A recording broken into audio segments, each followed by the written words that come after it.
Rightio, benches are cleared, game is over. We now have two series that have wrapped up. I was going to make a video yesterday on the Phoenix Suns. I was a little busy, however, so I had to move the video for today. And it also means that at the time of me recording this, the San Antonio Spurs have just won their first playoff series since God knows when, because they've been through the tank and they've been through everything else that they've gone through. The Spurs are moving on to the second round to face, most likely, in my personal opinion, will be the Denver Nuggets because the Timberwolves got too many injuries. That's a whole conversation in another realm. The Timberwolves have basically lost their whole roster to injuries, and it doesn't look good. Anyway, the two teams that we honestly want to hone in on, and it's the instant reaction to it all, is one, the Trailblazers, and two, the Phoenix Suns. I'll do the Phoenix Suns first because the Phoenix Suns was the one that happened yesterday. It isn't so much on my mind at the moment, but I will sort of bring it back as quickly as I can. For the Phoenix Suns, look, realistically, you were never going to beat the OKC Thunder. Like, ever. There was never a realm where you were even going to beat this team in a 7-game series. You could have maybe beaten them in one of the games. There was a couple of spurts in that series where Book played really good offense. Dillon Brooks had some really good offensive spurts. Colin Gillespie yesterday had his best game of the series. There was pieces in there, and there was offensive keys that you guys could use that made you look like a better basketball team.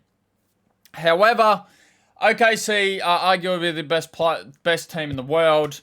They have so many defensive options. They have so many offensive options.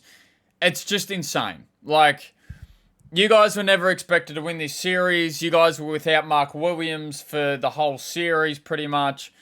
And, yeah, there wasn't a likelihood of you winning this series. However, the thing with me is that for you guys to even make this 8 seed was a surprise because everything that happened with Bradley Beal, with Kevin Durant, with all the trades and stuff that you guys went through over the last offseason, you guys probably were expected to be a tanking team this year. And you were going to build for the pick, you were going to work your way up, until Jalen Green and Dillon Brooks actually came and impacted your team to a high level. Obviously, Jalen Green missed a hell of a lot of time with his hamstring problems that he had throughout the course of this year. However, he was healthy for the play-ins and absolutely torched the teams in the play-ins and looked good in little spurts in this playoff run. Dillon Brooks, halfway through the year, there was some people, mainly Dillon Brooks himself, but there was people having genuine conversations about should Dillon Brooks be an all-star.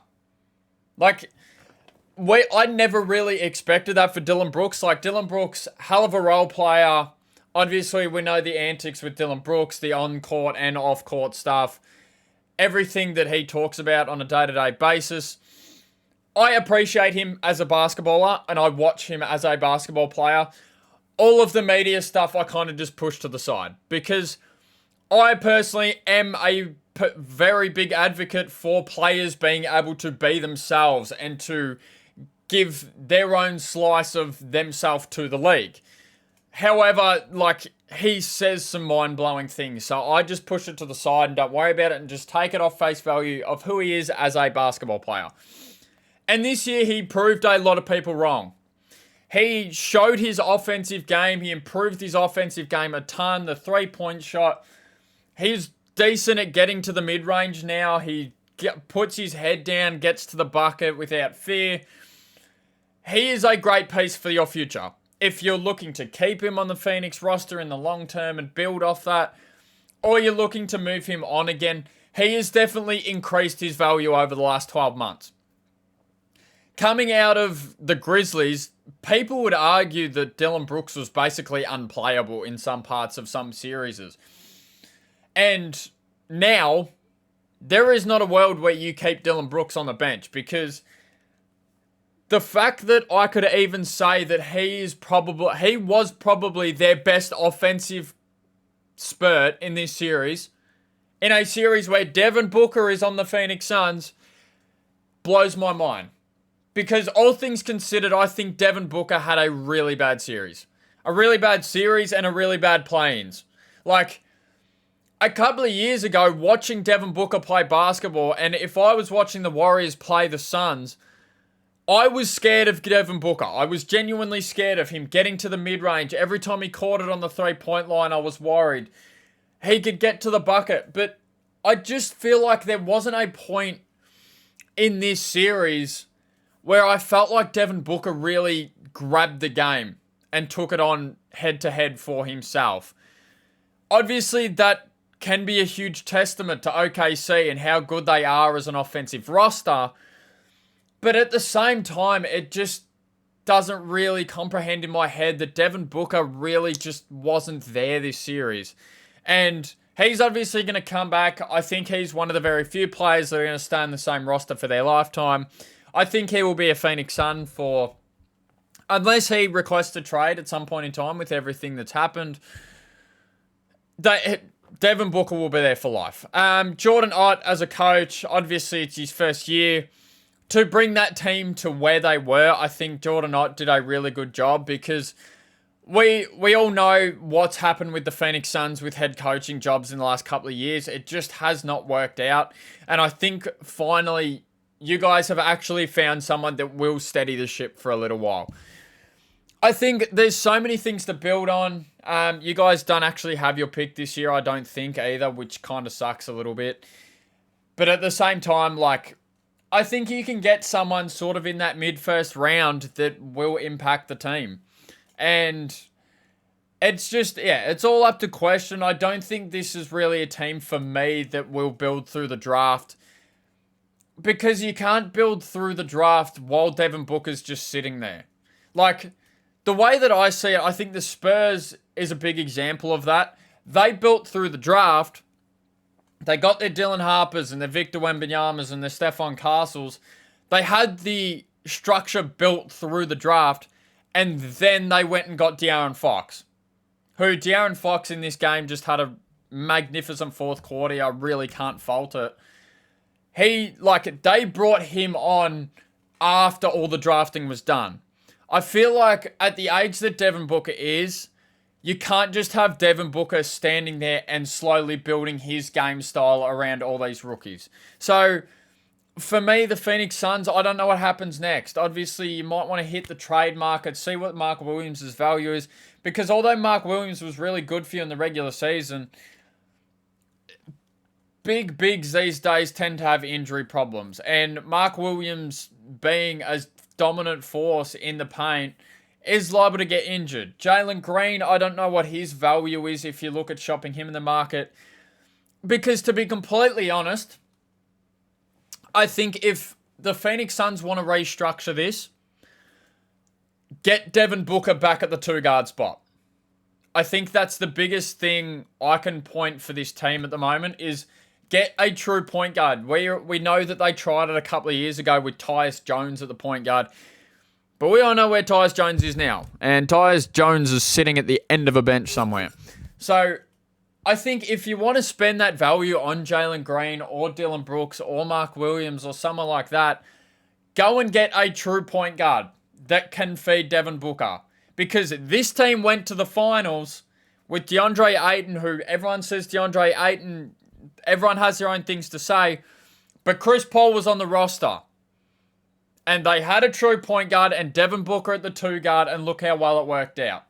Obviously, they didn't win the finals, but you get what I'm saying. Like, Devin Booker should be getting fed the rock, not having to create his own shot time after time after time after time again, because he will probably get tired of it. Anyway, that's enough about the Phoenix Suns. I think I'll just move on and quickly go into the Blazers. Obviously, like, the Blazers series could still be going. It was game 3. It was game 4. You guys dropped leads. Big leads. And that's an experience thing. That's a youthful thing. Like, these things are going to happen. And, San Antonio is the better team. But at the same time, there's so many things you can build off. You have Damian Lillard, who sat on your bench for the entirety of this year, and he will actually come back next season and give a lot more stability to this team. Drew Holiday obviously did a lot of that this year and did a lot of that heavy lifting. But I think Drew Holiday, at this point in time, if we put Drew Holiday as a shooting guard these days, he will be able to sit in the corner and knock down shots, and he will also come up the other end of the floor and clamp up the other team's best player. I think at this stage in Drew Holiday's career, if you want to take the playmaking and some of the scoring out of his hands, I think he will be a much better off player. Obviously, this season will be remembered as the Deni Avdija season. He come into his own. He found his own rhythm. He's a potential All-NBA player. Deni Avdija was the best thing that they have found out of this year. Obviously, I would say that he could have played better in the playoffs this season. But I feel like he just, every time they got the ball, the Spurs made it their sole focus to stop him. Having Victor Wembanyama in the key all the time also doesn't help. There's just, he's going to develop in the playoffs as the years go on. I expect the Blazers to be back next season. I don't even think anyone expected the Blazers to be in the playoffs this season. So, for that, they exceeded their expectations. They went further along in this journey. Like, they could have easily had 2, maybe even 3 games against this San Antonio Spurs lineup. Obviously, Victor Wembanyama going down, concussion, missing 2 games pretty much. There's something to be talked about there. But the Blazers had the keys. They had leads in these games. They had control over some of these games. There was just spurts where they just dropped everything and it looked like they didn't even want to play basketball. There's so many good things to go on with the Blazers. I think next you've got to organise what your head coaching job is. I think Tiago Splitter did a really good job this year. Whether they decide to keep him on or move him on, we don't know just yet. I wouldn't be surprised if they kept him on at least for another year. However, at the same time, with how brutal the coaching in the association is these days, I do also see a world where he packs his bags tomorrow and they're off on the hunt again. So that will be something that needs to be addressed, to see what the health of Damian Lillard looks like and see what the construction of the team looks like. When you take the ball out of Deni Avdija's hands a little bit more and give it to Damian Lillard, what is that going to look like? That's what a lot of their summer camp, I think, will have to be. And then it's just the other players. Like, in this Game 5, Sydney Sissoko came on and gave you 5 really good playoff minutes. He didn't play the entirety rest of the playoffs. But you've decided to throw him in because you were down 20. He brought it back basically by himself from 20-something points to a 9-point difference. It's just finding the grooves. Like, I think there's moments where some players should be playing over others. Like, to be completely honest, shout out to the Aussie Matisse Thybulle, but that dude shouldn't have been in the game at any point in this entire series. If you would have given Sydney Sissoko his minutes, I think there might have been a little something else there, because Matisse Thybulle, you're putting him on the offensive side of the ball as a corner 3-point shooter, and Matisse Thybulle cannot shoot the basketball. Let's be completely honest. I think he was 0 for 5, 0 for 6 today or something in the very few minutes that he played. But it's just, it's going to be building around Dame and the years that he's got left. Keeping Drew Holiday on, I think, will be another thing. I'm not sure what Drew Holiday's contract looks like. I'll actually have to have a look at it. But if he's back next season, it's crazy when he got traded to the Blazers that I said Drew Holiday was actually never going to play a game in the Blazers uniform. And he played the whole year. So, it's just, it's a step in the right direction for sure. Getting some of your players playoff experience. It all goes into it. And I think they'll be back next year with Dame. They'll make the playoffs again.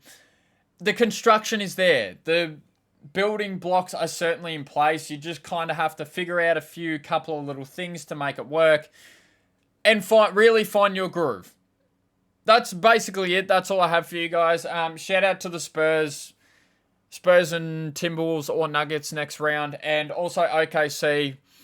I mean, whoever OKC plays, they're not going to lose, I don't think. OKC are pretty much going to walk their way to the conference finals. OKC were the much better team in this entire series. shout out to the Blazers for actually making a competitive game out of this Spurs series. The Spurs have got now, I mean, the Spurs will be good for the next 10 years. Watching Victor Wembanyama play basketball is some of the most ridiculous shit I've ever seen. Excuse my language.